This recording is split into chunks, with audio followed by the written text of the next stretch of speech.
We've had it. Well, that is a good point. At the end of the day, we are really getting a front row seat to total corruption and tyranny, and the wake-up's only accelerating. Larry, I drive around Austin.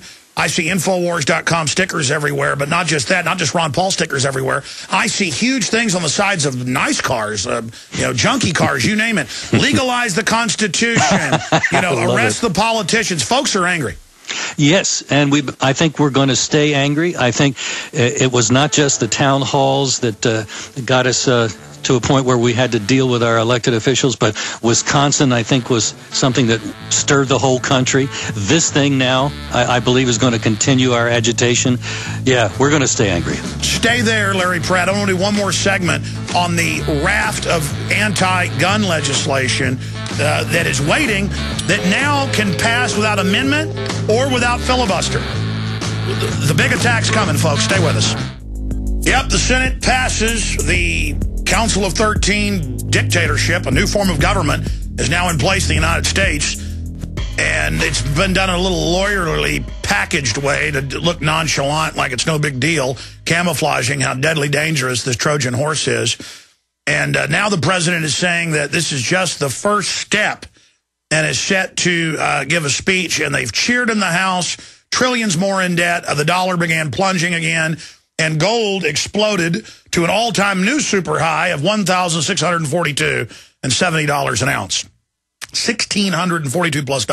Now, Larry Pratt, in the last 4 or 5 minutes, I want to encourage folks to sign up for your legislative updates. I was driving home at 6 o'clock last night and literally almost ran off the road when I was actually at a red light reading it, but then did get upset driving home and actually shot a video while I was driving and uploaded it to YouTube. When I read your alert, called the office, had them check. Folks can sign up for the free legislative alerts at gunowners.org, or, God forbid, get a membership and actually support the only real, no-compromise Second Amendment group. But continuing, what are the new anti-gun pieces of legislation that folks should know about that now can't be amended or filibustered? Well, they've been talking a lot about putting people that have been on these no-fly lists, terrorist watch lists, people that haven't been adjudicated of anything. This is a law enforcement tool, but now they're saying, well, that's enough to deny somebody their right to keep and bear arms. And there are bills that have been discussed to do just that. Frank Lautenberg, the gun grabber from New Jersey in the U.S. Senate, is a longtime supporter of this kind of thing. And this is the very kind of thing that I can see coming in some little amendment from the Committee of 12. And what are we going to do about it? We can't amend it. We need a supermajority, like passing a treaty, to overturn it. They pretty well got themselves where they can do anything they want.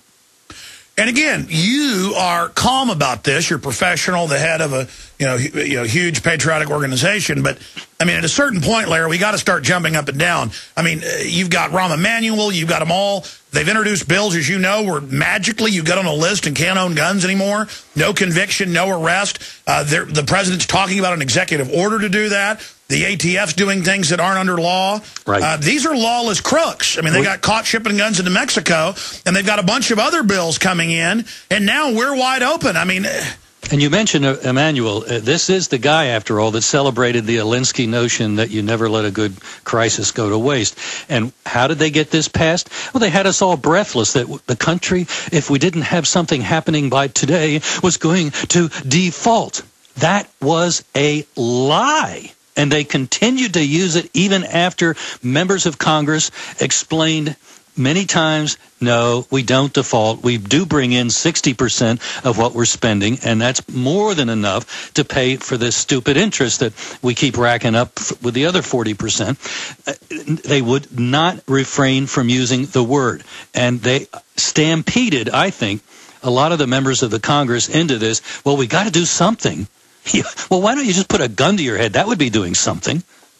Shut up. It is absolutely enraging. I'm so mad I could spit. It's just over the top what these folks have done. They're going to be going home for August recess.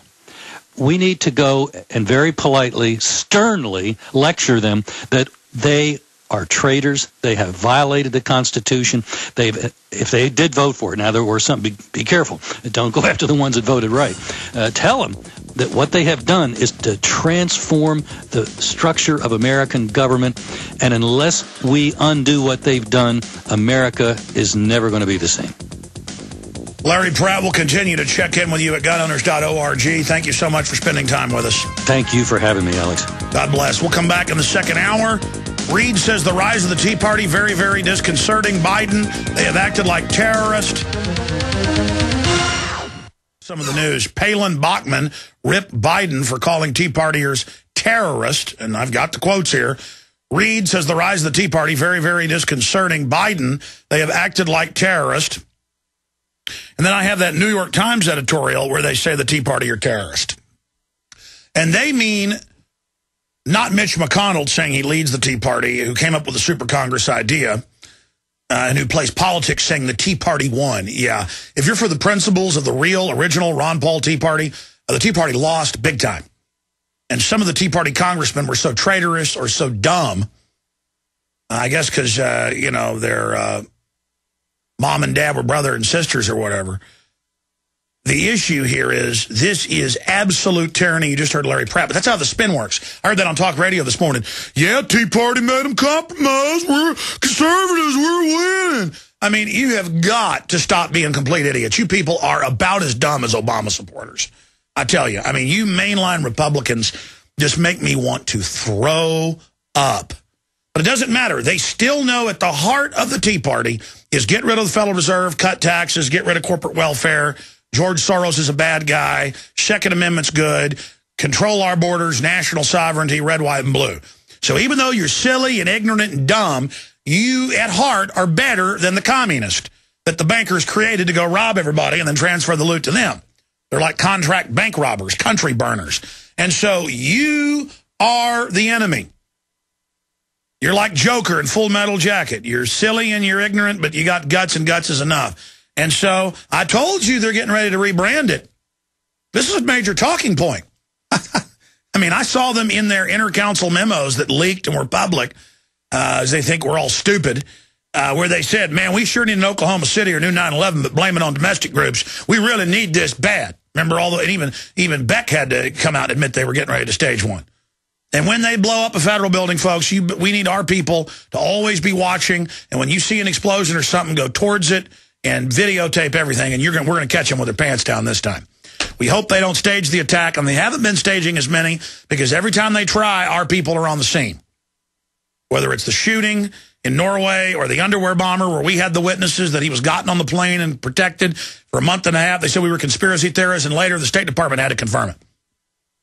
But you got the New York Times saying the Tea Party is Hezbollah and are terrorists and enemies of America and are going to destroy America.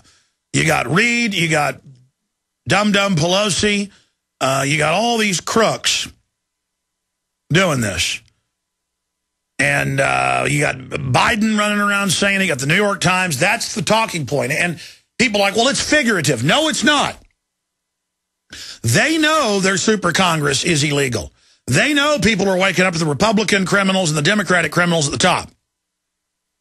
And they don't want Republicans and Democrats ever getting together and figuring out what's really going on. They are scared to death that Democrats, rank and file, who are well-meaning people on average, who think share the wealth actually works. They don't understand the ultra-rich call for higher taxes because they're exempt from it to destroy their competition. How many times have we documented that paradigm? And you conservatives that think corporations are perfect when they're bigger than governments and operate like governments. Get your heads out of the ground or out of the sky or out of wherever you got it, out of fairyland, and get it into the real world, okay? Or we're going to get hurt real bad. This isn't a victory for anybody but the offshore globalists raping this country 7 ways to Sunday.